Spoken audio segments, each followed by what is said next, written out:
Olá! E aí, tudo bem? Você deve estar se perguntando por que todo domingo tem um vídeo de boas-vindas diferente, não é mesmo? Isso é porque a gente quer receber vocês muito bem. E a gente sabe que a mesmice cansa, né? Por isso, então, sejam todos muito bem-vindos e bem-vindas. Se você é membro dessa igreja, deixa o seu bom dia aqui do lado. Agora, se você é visitante, deixa o seu nome que a gente vai entrar em contato com você porque a gente quer te conhecer. Um ótimo culto para todo mundo, que Deus abençoe.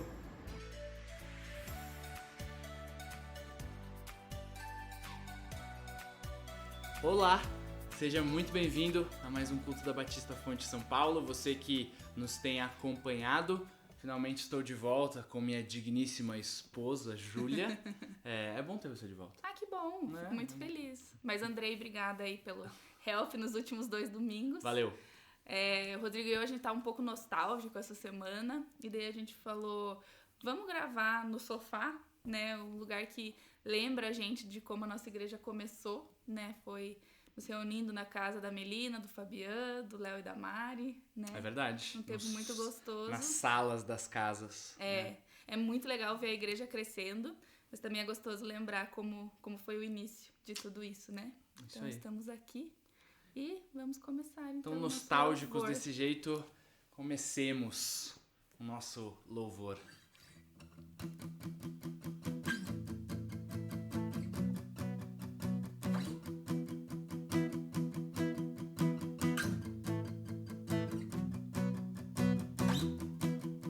Jesus, em tua presença, reunimos-nos aqui, contemplamos tua face e rendemos-nos a ti, pois um dia a tua morte trouxe vida a todos nós e nos deu completo acesso ao coração do Pai. Do início, Jesus, em tua presença, reunimos-nos aqui, contemplamos tua face e rendemos-nos a ti, pois um dia a tua morte trouxe vida a todos nós e nos deu completo acesso ao coração do Pai.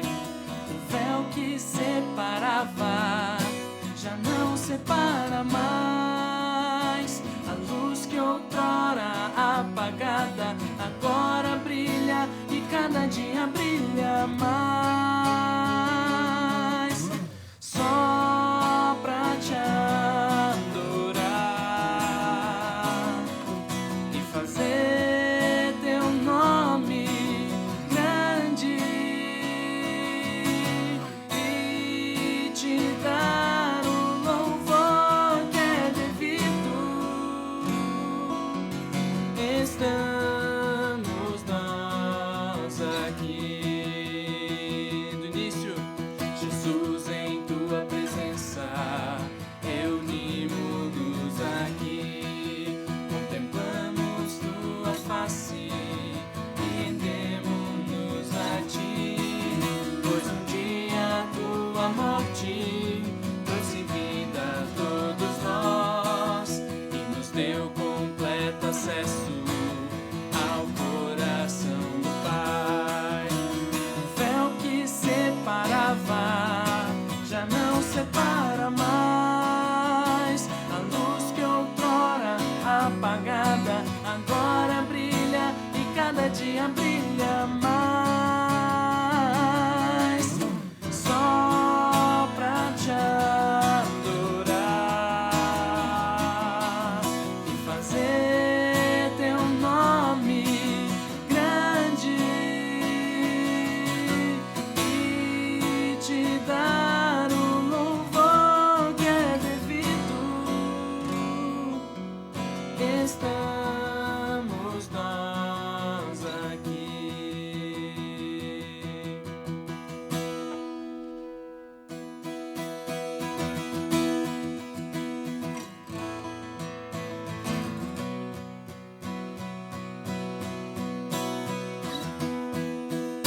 E eu esqueci qual que é a próxima música. Cordeiro Santo. Ah, isso aí, então vamos lá.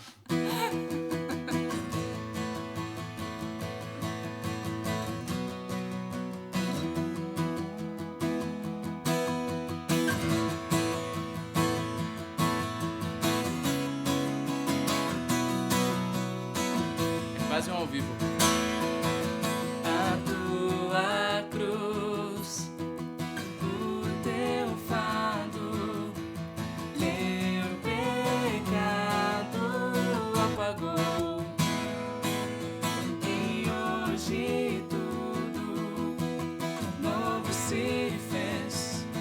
Santidade é a minha adoração. A tua cruz, a tua cruz, o teu fardo, meu pecado apagou. E hoje tudo novo se fez. Santidade é a minha adoração. Cordeiro Santo, Cordeiro de Deus, amado da minha alma. Cordeiro Santo, Cordeiro de Deus, amado Salvador.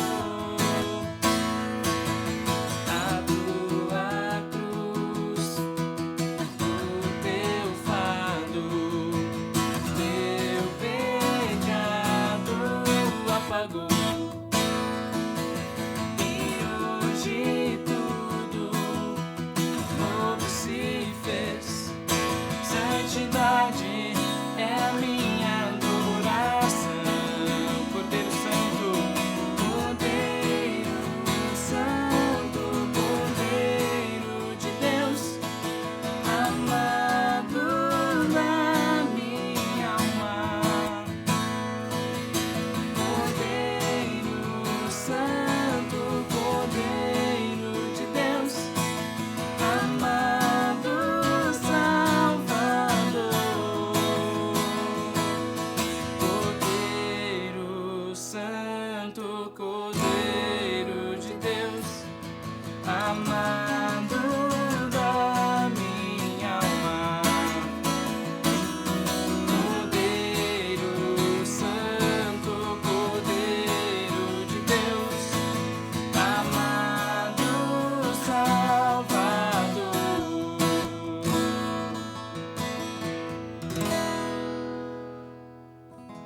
Saiu.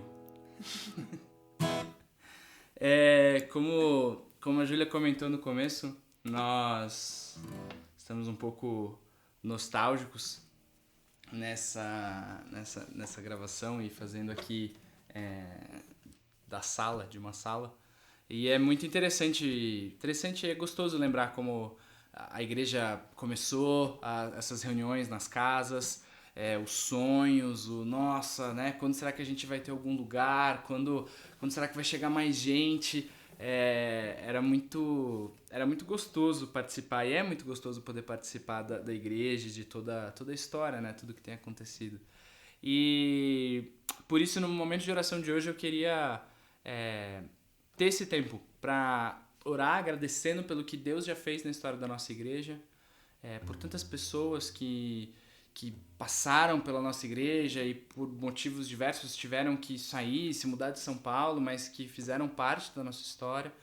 E também orando para que Deus nos abençoe e guie os próximos passos, os desafios, questões da mudança, esse cenário diferente. Sabemos que Deus está cuidando, mas queria, junto com você, entregar isso nas mãos dele. Então, feche seus olhos, vamos orar nesse momento. Pai, muito obrigado pelo teu amor, muito obrigado porque o Senhor sustenta as nossas vidas com tua bondosa mão, Pai.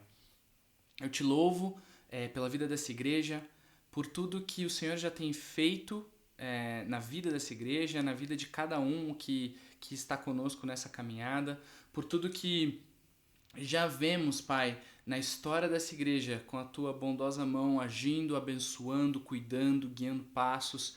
Muito obrigado, Pai, porque o Senhor tem nos sustentado e temos provas claras disso. Eu queria te pedir também, Deus, ao mesmo tempo que te agradeço pela vida da nossa igreja, eu também gostaria de entregar nas tuas mãos todas as questões que temos, os desafios, as decisões, as novas fases, mudança, um novo local, todo esse cenário de pandemia.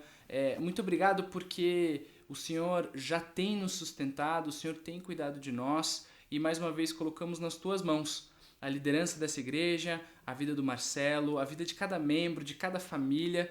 Ó Pai, derrama tuas bênçãos, derrama tua graça e que possamos continuar comprometidos em impactar vidas, Pai, em impactar a nossa sociedade aonde estamos, inspirando transformação por meio do Teu Evangelho. Eu te agradeço e é isso que coloco nas Tuas mãos, em nome de Jesus. Amém. Amém.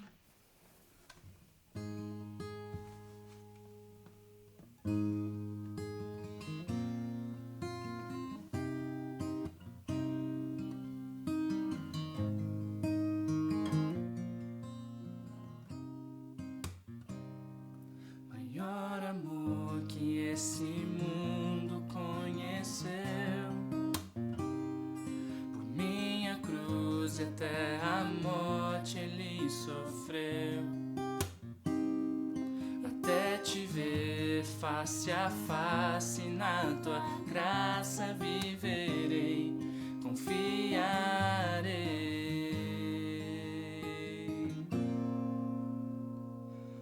Todo ser desejo ver-te retornar, e tua vontade em minha vida operar, até te ver face a face, na tua graça viverei, confiarei. Viverei pra amar-te, pra te dar o meu louvor. Viverei dependente só de ti.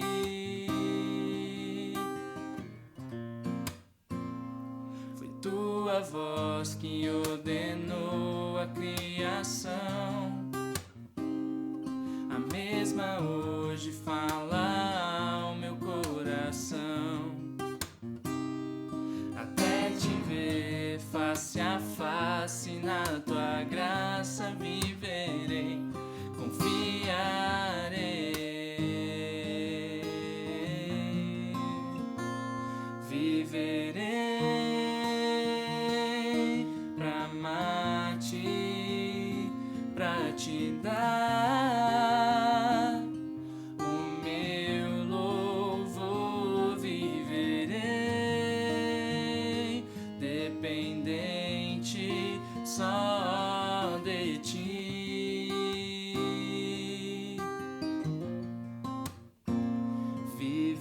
Viverei pra amar-te, pra te dar o meu louvor. Viverei dependente só de ti. Tu és Deus, tu és Deus de terra e céu, de infinito poder e amor. Enquanto eu viver, darei o meu louvor.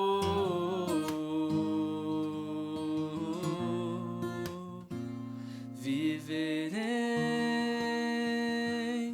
pra amar-te, pra te dar o meu louvor. Viverei dependente só de ti.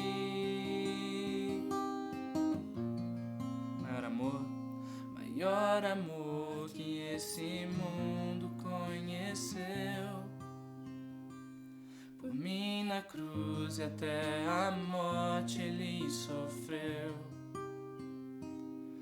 até te ver face a face, na tua graça viverei, confiarei,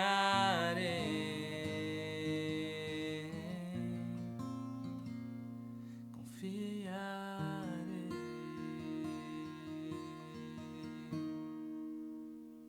Amém.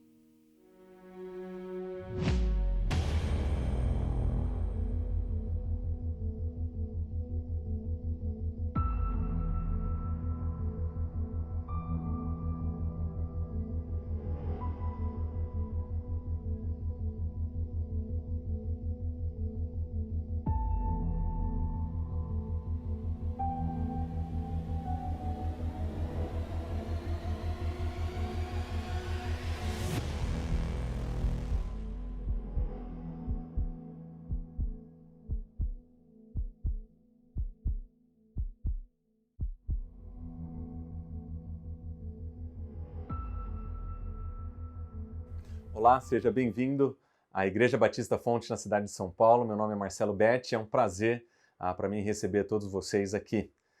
Nós estamos estudando o livro de Marcos e o livro de Marcos tem sido o nosso grande amigo nesse ano. Nós começamos em janeiro a estudar esse livro e hoje nós estamos entrando na 24ª mensagem em cima desse evangelho. Nós já passamos por 3 partes desse evangelho, conhecendo mais sobre a história de Jesus, mais sobre a história dos seus discípulos e melhor descobrindo quem nós somos nessa jornada atrás de Jesus Cristo como seus discípulos. Nós estamos aprendendo com esse evangelho quem Jesus é e quem nós somos como seguidores de Cristo Jesus. Nós estamos na parte final.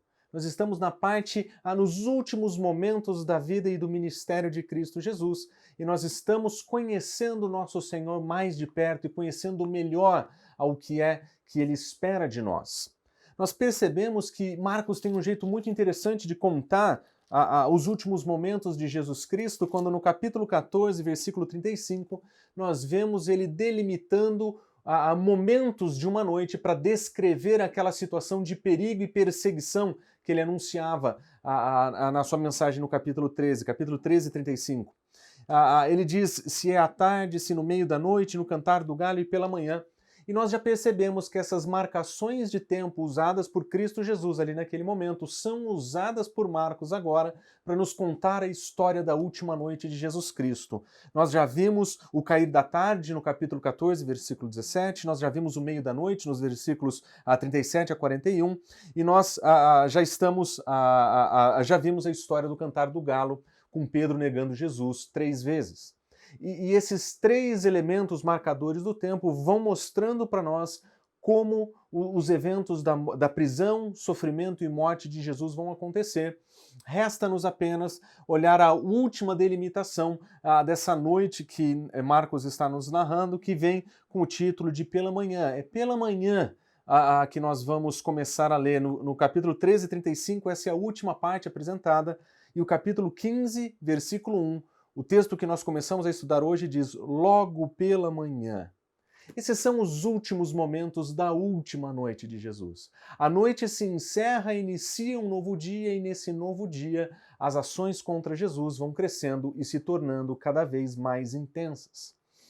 O que nós vimos até aqui nessa última parte, especialmente nas últimas mensagens, é que a mensagem de Jesus Cristo sobre ser um seguidor dele, negar a si mesmo, tomar a sua cruz e segui-lo, é esse o tema dessa narrativa, e nós estamos percebendo que os discípulos, ao invés de seguir o seu mestre, nós vemos que Judas prefere traí-lo. Ao invés de negar a si mesmo, nós vemos que Pedro prefere negar a Cristo Jesus, e ao invés de tomar a sua cruz, todos os discípulos decidem fugir. Todos eles abandonam o seu mestre, todos eles o deixam sozinho para enfrentar os últimos momentos da sua vida antes da cruz.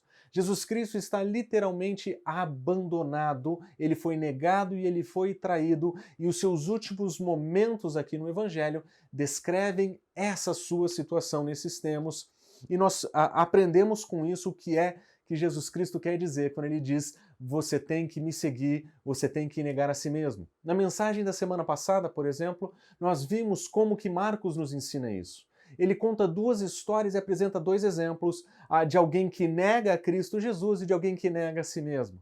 Na história de Cristo Jesus, nós vemos Cristo consciente de sua identidade e missão, afirmando diante do perigo e da perseguição, diante da possibilidade do sofrimento, Jesus Cristo mantendo a sua postura, mantendo a sua missão e falando, eu sou o Cristo, e ele afirma a sua identidade, ele afirma a sua missão, e mesmo diante do sofrimento e da morte, ele não deixa de dizer quem é.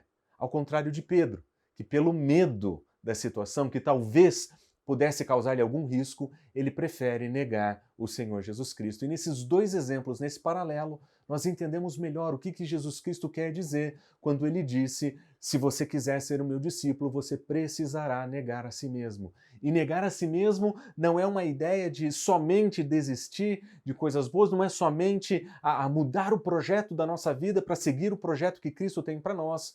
Tem a ver com afirmar a nossa identidade e honrar a nossa missão, mesmo diante do sofrimento, mantendo fidelidade a Cristo Jesus, mesmo que isso custe a nossa vida, como nós vimos acontecer com Cristo Jesus. Na mensagem de hoje nós vamos ver o que é que Cristo quis dizer quando ele ensinou os seus discípulos que para serem seus seguidores eles precisam negar a si mesmo e carregar a sua cruz. Carregar a cruz para Cristo Jesus não era uma metáfora para dificuldades, carregar a cruz não era um símbolo dos sofrimentos causados por entes familiares. Carregar a cruz não é simplesmente os desafios que nós encontramos na vida, não são aquelas pessoas chatas que nós suportamos durante a semana.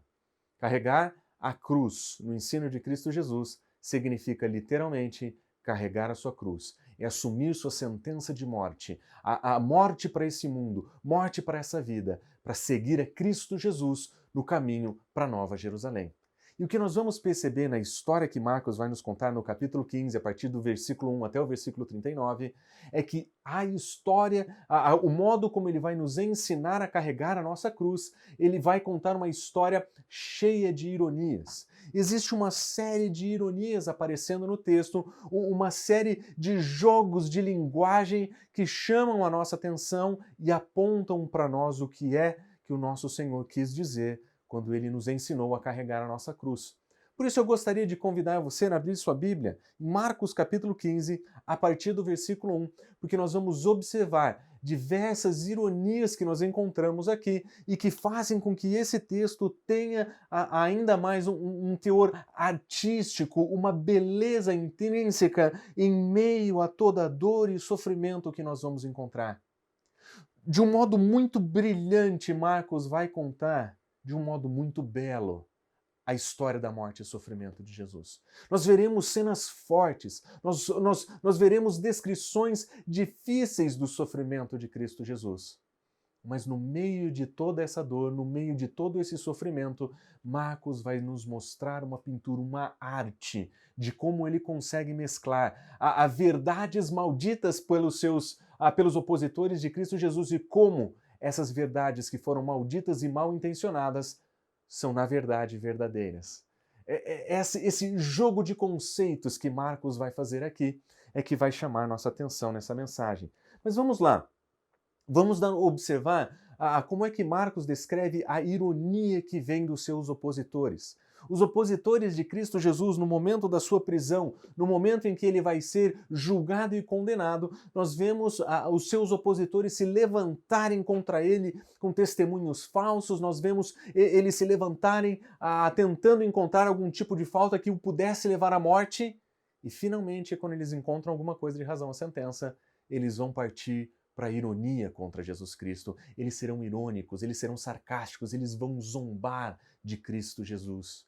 E a primeira zombaria que nós vamos encontrar nesse texto é que nós vamos ver Jesus Cristo sendo zombado como rei dos judeus. Observe, capítulo 15, versículo 1. Logo pela manhã entraram em conselho os principais sacerdotes com os anciãos, os escribas e todo o sinédrio, e amarrando a Jesus, o levaram e o entregaram a Pilatos. A razão de levar Cristo Jesus para Pilatos é que Jesus Cristo não poderia ser morto naqueles termos pela lei judaica. Eles já não tinham liberdade para exercer a pena capital debaixo da imposição do Império Romano. E embora Jesus fosse passível de apedrejamento entre os judeus, eles não poderiam fazê-lo desse modo naquela ocasião, em função de que não tinham liberdade, eles não tinham esse elemento na sua liberdade religiosa debaixo dos romanos, e por isso os judeus precisavam levar Jesus até a uma autoridade romana para que essa autoridade o condenasse à morte.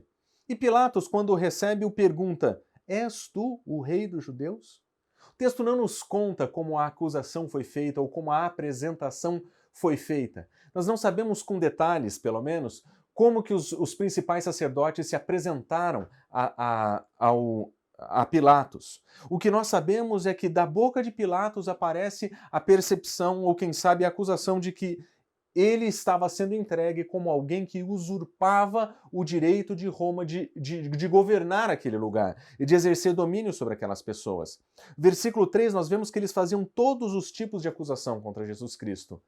Mas aquela que parece ter ecoado aos ouvidos romanos era a possibilidade de Pilatos estar diante de um homem que estivesse causando sedição entre o império e, quem sabe, uma revolução contra o império. Diante de Pilatos estava então alguém que para ele parecia julgar-se o rei dos judeus. E ele não falou nada quando interrogado. Então, no versículo 4, Pilatos torna a interrogá-lo e ele nada responde. Nada respondes. Vê as acusações que te fazem? E Jesus não responde nada, até o ponto em que Pilatos se admira. Ele está sendo acusado de ser alguém que está pervertendo a ordem do império entre os judeus. As autoridades judaicas estão apresentando para um império romano que tinha poder de matá-lo alguém apresentado como um rei dos judeus. E o tempo inteiro nessa narrativa nós vamos observar essa expressão rei dos judeus aparecendo. Nós vemos isso na pergunta de Pilatos, nós vemos isso em outras vezes aqui no decorrer da história. Mas o que nós estamos percebendo é que dentro dessa trama contra Jesus existia um elemento de falsidade, existia um elemento de ironia sendo feita contra Jesus Cristo, que vai se tornando cada vez mais intensa à medida que a história vai sendo narrada. Observe, o versículo 6. Por ocasião da festa era costume soltar ao povo um dos presos, qualquer que lhes pedissem. E havia um homem chamado Barrabás, preso com amotinadores, os que em um tumulto haviam cometido um homicídio. E vindo a multidão, começou a pedir-lhes que fizesse como de costume. A multidão agora se junta ao clamor das autoridades judaicas e pressiona a autoridade romana para fazer alguma coisa. Naqueles dias existia o costume de soltar um preso em troca, talvez, de alguém.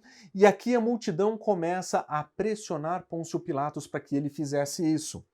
E Pilatos lhes responde dizendo: o que vocês querem quereis que eu vos solte o rei dos judeus?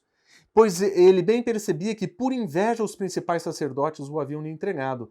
Mas os principais sacerdotes, incitando a multidão, lhes pedia que soltassem de preferência a Barrabás. Naquele momento de tensão, de pressão sobre Pilatos, que percebeu a má intenção das autoridades judaicas, ele pergunta: vocês não preferem que eu solte esse rei dos judeus?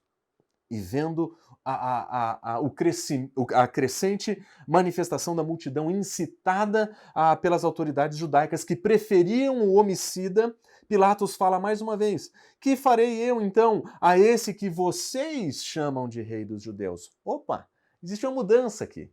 E nessa pequena mudança nós percebemos que a ironia começa a entrar nos comentários que são feitos quando se descrevem a Cristo Jesus. O que eu vou fazer com esse que vocês chamam? Já não é mais aquele que é acusado, já não é mais aquele que poderia ser, quem sabe, um grande opositor do império. É esse que vocês estão chamando. E claro que a resposta a essa ironia foi um terrível crucifica-o. Pilatos até pergunta: mas que mal ele fez? E quanto mais ele perguntava, mais eles respondiam: crucifica-o. Diante de Pilatos estava uma situação difícil, existia pressão da multidão, existiam líderes religiosos, existia liderança judaica sendo colocada ali e a pressão sobre um homem que aparentemente não tinha feito nada de muito errado. Mas a multidão naquele momento estava convencida: aquele homem era um impostor. Aquele homem, ele tinha se levantado como o rei dos judeus e como rei dos judeus ele estava sendo acusado à morte e a multidão pedia: crucifica-o, crucifica-o, crucifica-o. até o ponto então que no versículo 15, Pilatos, querendo contentar a multidão, soltou Barrabás e, após mandar a soltar a Jesus, entregou para ser crucificado. Ele foi condenado naquele momento por Pôncio Pilatos. Ele foi condenado ali à morte. Ele foi açoitado, ele sofreu por crimes que ele não cometeu. E mais uma vez, nós vemos na história de Jesus pessoas que são culpadas sendo libertas, pessoas que são culpadas e devedores, eles têm culpa no cartório, por assim dizer, passando pela liberação para que Jesus pudesse ser condenado. Da mesma forma que Pedro, ele era culpado das acusações que lhe fizeram, Jesus Cristo não era. Jesus Cristo era inocente. Ele ia à morte como inocente, mas em volta deles, pessoas que eram culpadas, elas ganhavam a sua liberdade. Primeiro Pedro e agora Barrabás. E aqui nós vemos o modo como a ironia começa a fazer parte dessa história. As acusações feitas contra Jesus, elas tinham um leve tom de verdade, mas eram verdades mal contadas e eram apresentadas em um tom de ironia. Até mesmo Pilatos tem esse tom quando ele diz: é esse que vocês chamam de rei dos judeus. Mas aqui nós encontramos uma ironia ainda mais profunda. Porque a verdade é que os leitores desse evangelho sabem, o autor desse evangelho sabe, o próprio Deus sabe, esse que é ironizado como rei dos judeus, esse que é zombado como rei dos judeus, ele é rei dos judeus. Ele é apresentado desde o início do evangelho como Cristo, ele é apresentado como Filho de Deus. A grande ironia que nós vemos aqui é que enquanto a zombaria irônica é feita contra Jesus, nós sabemos que ali nós estamos encontrando afirmações verdadeiras. É mais ou menos como nós vimos acontecer em outras vezes nesse evangelho, quando os demônios se levantam e diziam: nós sabemos que tu és o Filho de Deus. Os demônios testemunhavam verdadeiramente, mas através da ironia dos líderes religiosos, através da ironia dos opositores de Jesus Cristo, nós ouvimos a verdade, sendo maldita com certeza, sendo dita em um tom de zombaria, mas a profunda ironia da narrativa é: eles estavam corretos. Enquanto zombavam de Cristo Jesus, a verdade sobre Cristo Jesus se fazia presente. Aquele que havia sido zombado como rei dos judeus era verdadeiramente rei dos judeus. Mas não somente isso, nós vemos que ele é zombado como Deus também. Olha só como continua o texto. Os soldados o levaram para dentro do palácio, que é o pretório, e reuniram todos os destacamentos. Todo destacamento é uma afirmação de um departamento inteiro de soldados. Aproximadamente 600 homens fariam parte desse departamento. E esses 600 homens, então, se reúnem contra Jesus Cristo. E ali, observe, o vestiram de púrpura, uma roupa real. E tecendo uma coroa de espinhos lhe colocaram na cabeça, uma ironia contra aquele que havia sido declarado como rei. E olha só o que acontece. E eles o saudavam dizendo: salve o rei dos judeus. A profunda ironia que nós encontramos aqui é que tudo o que acontece nessa narrativa descreve exatamente o modo como reis eram recebidos nos dias de Jesus. Quando reis chegavam em cidades importantes, eles eram recebidos em púrpuras. Eles recebiam suas coroas e as pessoas gritavam: salve o rei, ou salve o título que essa pessoa importante tinha. E a grande ironia que está sendo usada aqui é que esse homem condenado à morte e preso está sendo zombado como alguém importante. E para piorar, eles faziam o seguinte: davam-lhe na cabeça com um caniço, cuspiam nele, pondo-o de joelhos, eles o adoravam. Existia uma prática no mundo romano que dava características divinas aos seus governadores, que dava características divinas aos seus imperadores. Eventualmente, os seus próprios imperadores eram chamados de filhos de Deus. E aqui os soldados, em um grande tom de deboche contra aquele homem que está sendo condenado, em um grande tom de zombaria contra aquele homem que está indo em direção à cruz, que vai morrer uma morte como um criminoso condenado, eles se ajoelham e eles o adoram. E depois de o terem escarneciram, despiram-lhe a púrpura, vestiram com suas próprias vestes, conduziram Jesus para fora, para então crucificarem. Aquele departamento inteiro de soldados zombava de Cristo Jesus. Zombava da acusação que ele era rei dos judeus, mas pior do que isso, na sua zombaria, eles zombaram a Cristo Jesus como se ele fosse um Deus. Eles até mesmo o adoraram naquela situação.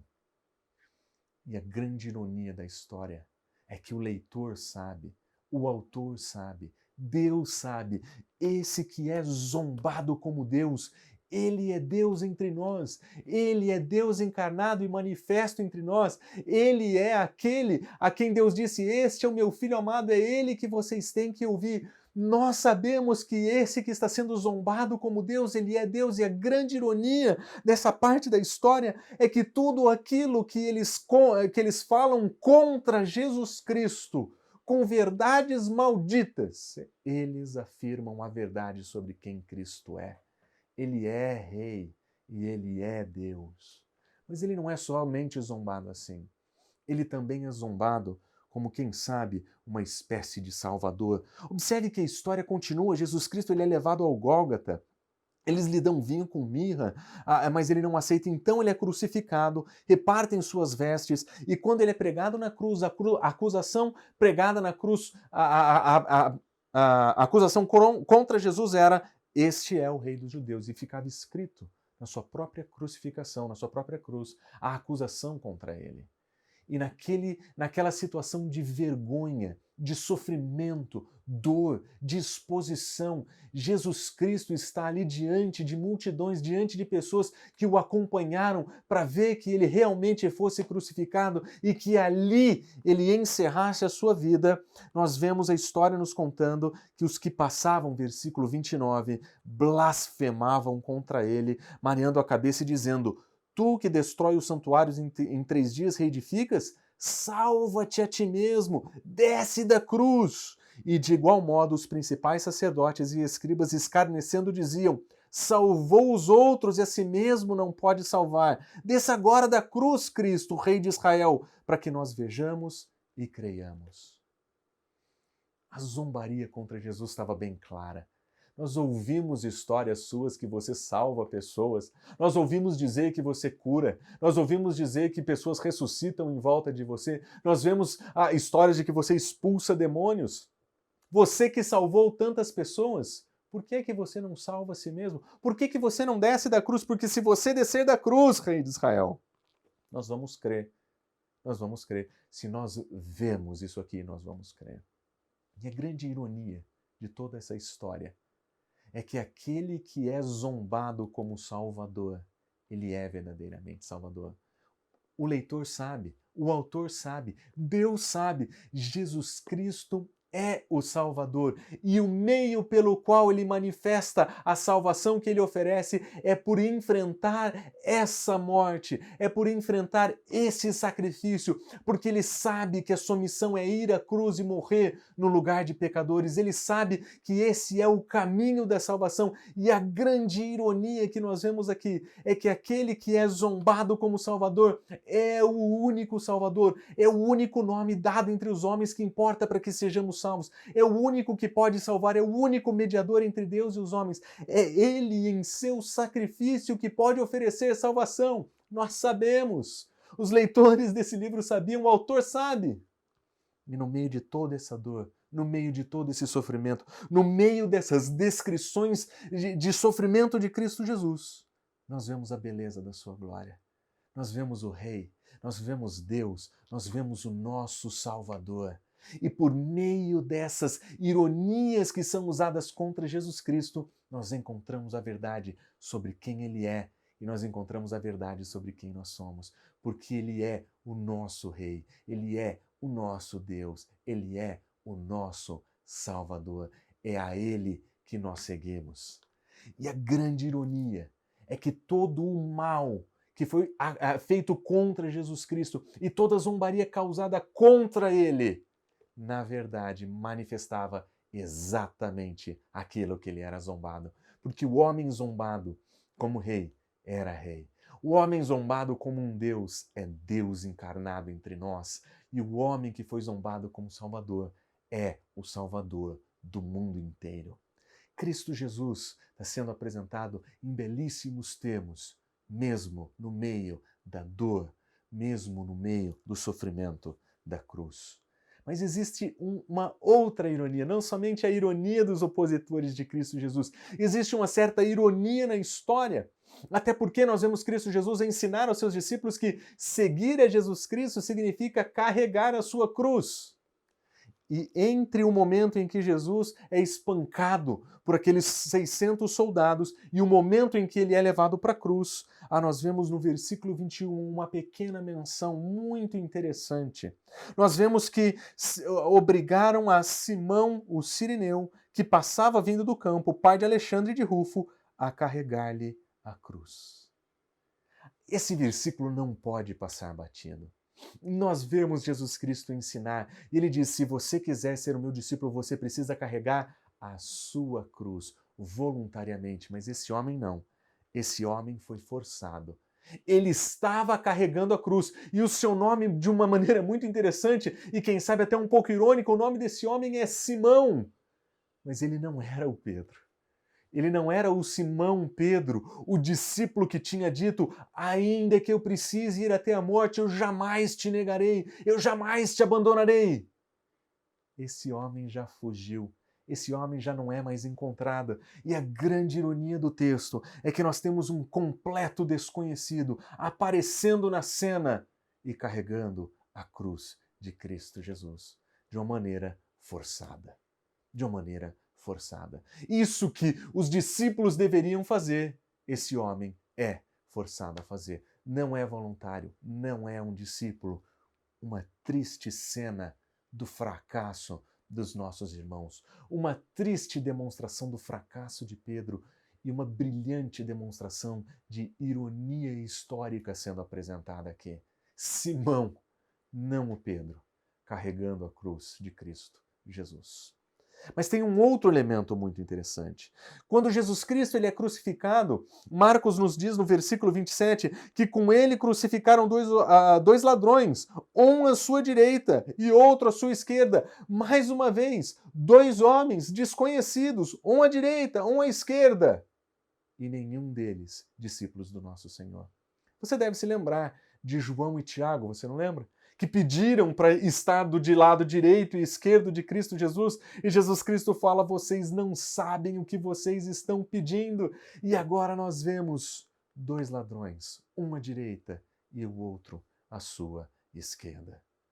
Forçados a estar com Cristo Jesus.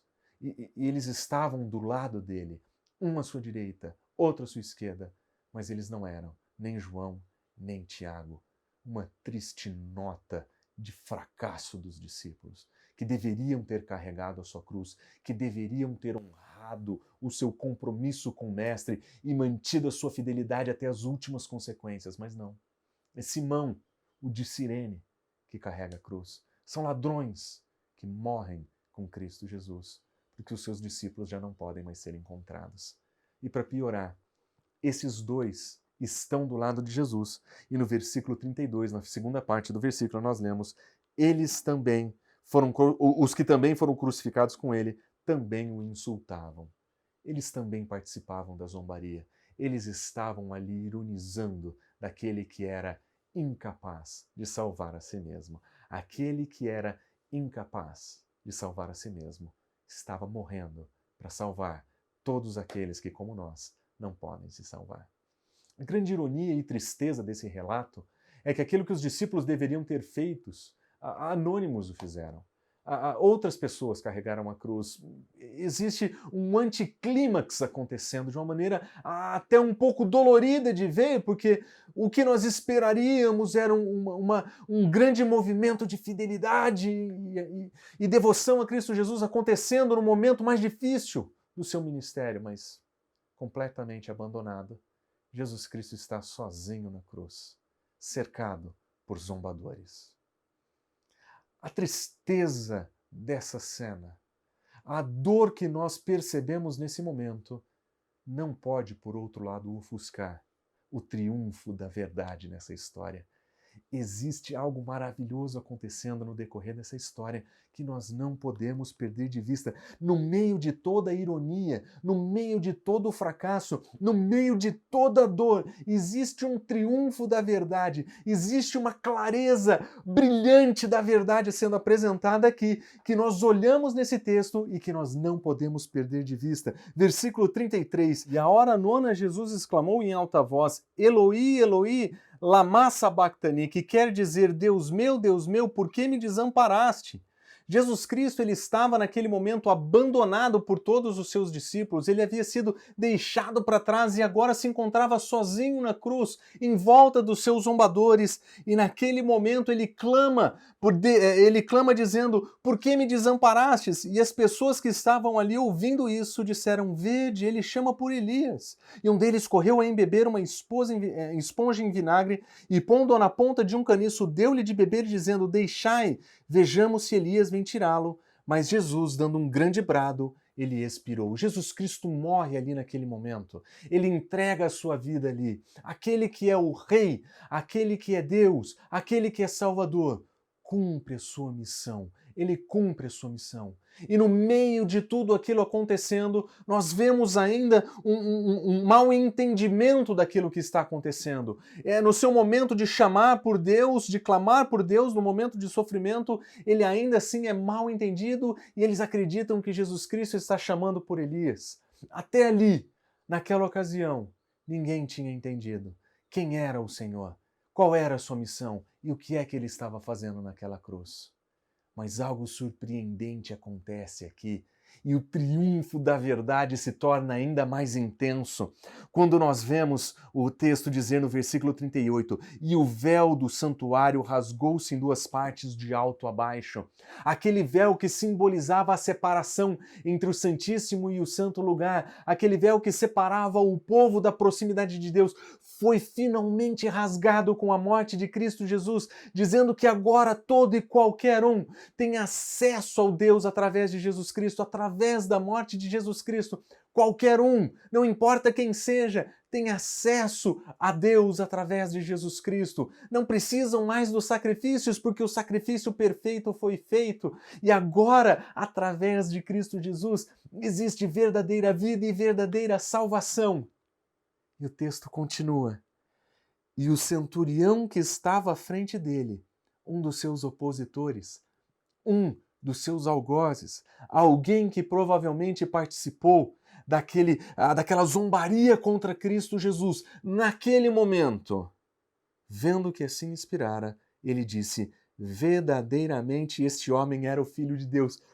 Finalmente alguém entendeu quem Cristo é. Depois de 15 capítulos, depois de incontáveis histórias, depois de incontáveis ensinos, essa é a primeira vez que alguém verbaliza aquilo que nós sabemos ser verdade sobre o nosso Senhor. Aquilo que nós sabemos ser verdade desde o primeiro versículo desse evangelho, aquilo que nós sabemos ser verdade por toda a sua trajetória. Finalmente alguém entendeu. Um centurião, um opositor, um algoz. Até mesmo ele tem acesso a Deus por Cristo Jesus, porque em Cristo Jesus o véu foi rasgado e qualquer pessoa tem livre acesso. Ele é um romano, ele é um soldado, ele é um outro povo, ele é um gentio. Mas em Cristo Jesus, ele é aproximado. Em Cristo Jesus ele é salvo, porque naquela cruz morria o nosso Rei, o nosso Deus e o nosso Salvador, aquele que é o Salvador do mundo, incluindo esse centurião romano que estava ali. E com esse homem, Marcos nos coloca na cena da morte de Cristo Jesus e nos insere naquele momento em que eu e você agora temos a oportunidade de olhar para cima e contemplar a nossa salvação em Cristo Jesus. Nós podemos, junto com esse centurião, dizer verdadeiramente ele é o Filho de Deus, ele é o meu Rei, o meu Deus e o meu Salvador. A conclusão que esse centurião chegou é a conclusão que nós chegamos. E é a conclusão que, se você ainda não conhece Jesus, você precisa chegar. Porque Jesus Cristo é o único caminho até Deus, é o único que pode nos levar até Deus. Ele é o caminho, Ele é a verdade, Ele é a vida, Ele é o nosso Salvador. Quando Ele morre naquela cruz, Ele morre para pagar os erros do meu e do seu pecado.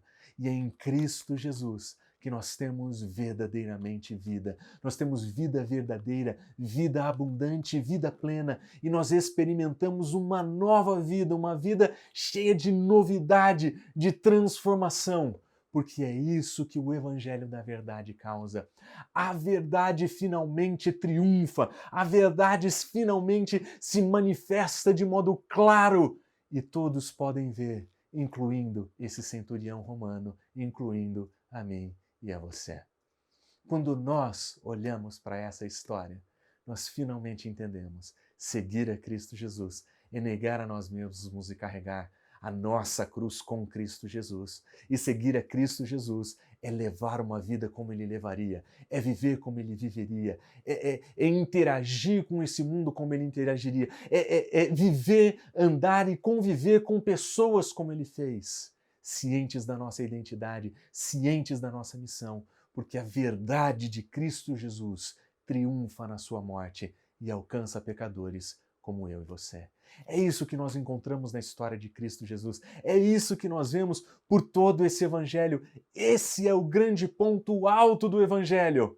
Aquilo que poderia ser lido talvez como o momento da morte de um herói é visto para nós como a nossa salvação.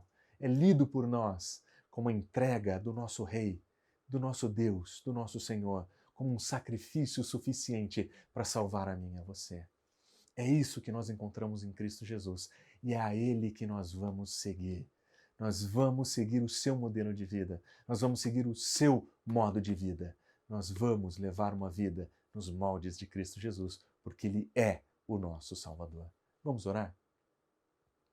Senhor Jesus, muito obrigado pelo teu sacrifício por nós, pela tua entrega por nós, pela tua completa dedicação a nós.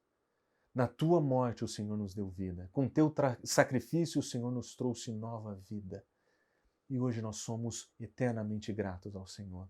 Nos ajuda a desfrutar dessa vida que o Senhor nos oferece e nos ajuda a viver de um modo que honre o teu sacrifício, de um modo que honre tudo o que o Senhor fez por nós. Nós queremos honrar o Senhor, nós queremos te seguir. Nos ajuda, Senhor, a fazermos isso juntos em comunidade. É isso que nós oramos em nome de Jesus. Amém.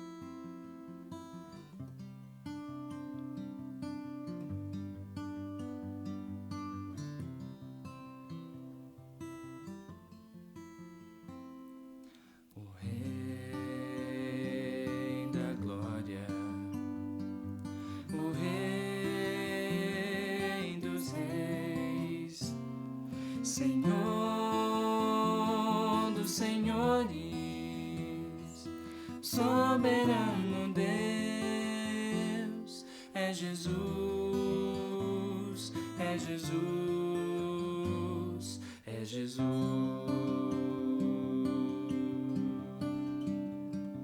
Desceu da glória e homem se fez, varão de dores, servo sofredor, padeceu,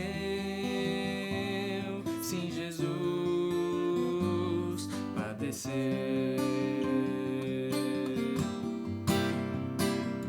Sim, Cristo entregou sua vida de forma espontânea, Ele a deu. Ninguém poderia obrigá-lo, foi seu próprio amor que o moveu. Por isso reina acima dos céus e tem um nome capaz de nos salvar. Só Jesus, só Jesus, só Jesus.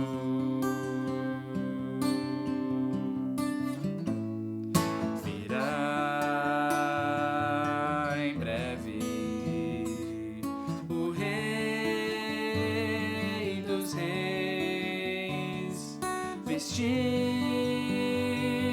em glória, com todo o seu poder,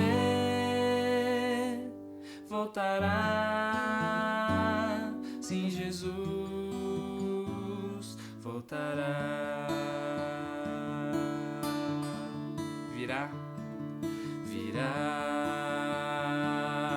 em breve o Rei dos Reis, vestido em glória, com todo o seu poder, voltará. Sim, Jesus voltará.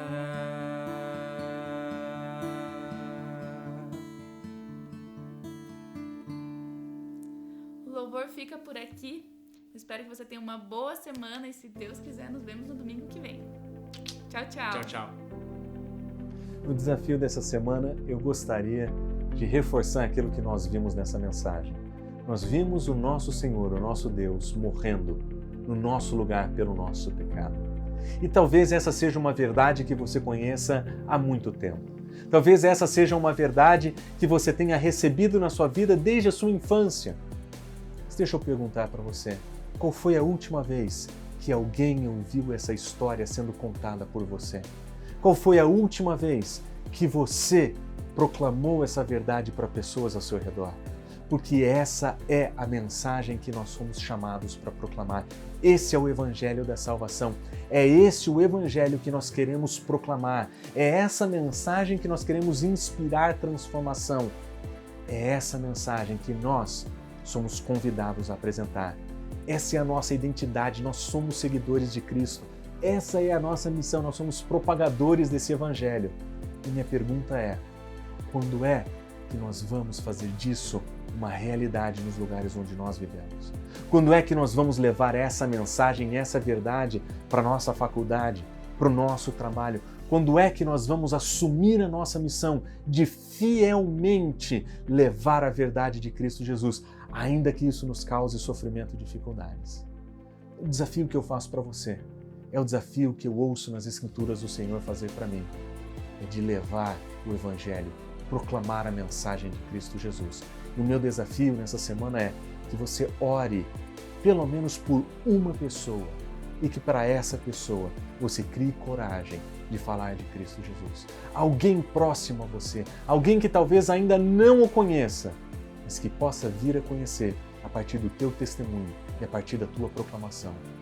Porque essa é a nossa identidade, essa é a nossa missão, nós não podemos abrir mão disso. É isso que nós temos que fazer. E o meu desafio é, vamos fazer isso juntos, vamos fazer isso como comunidade. E eu tenho certeza que o Senhor vai nos abençoar ricamente se assim o fizermos. Um grande abraço a vocês. Fala, meus queridos! Cá estou para te fazer um convite muito especial. Ele é tão importante que ocupará todo o nosso tempo de avisos. Portanto, pare tudo o que você está fazendo e olhe para a tela do seu computador. Ou do seu celular. Nesta terça-feira, às 20h30, nós teremos o encerramento do nosso grupão de oração. Ao longo destes meses, nós oramos, choramos, tomamos ceia, patrocínio oficial de sucos Aurora, 100% integral, sem conservantes. E ouvimos as piadas do Murilo. Neste último encontro, nós faremos uma retrospectiva do que Deus tem feito em nós e através de nós nestes últimos meses, agradecendo por todo o cuidado e sustento que Ele tem nos dado ao longo destes meses. Portanto, contamos com a presença de todos vocês. Sim, você que chama Fonte São Paulo de sua igreja está convidado para esse momento tão especial. Estamos te esperando!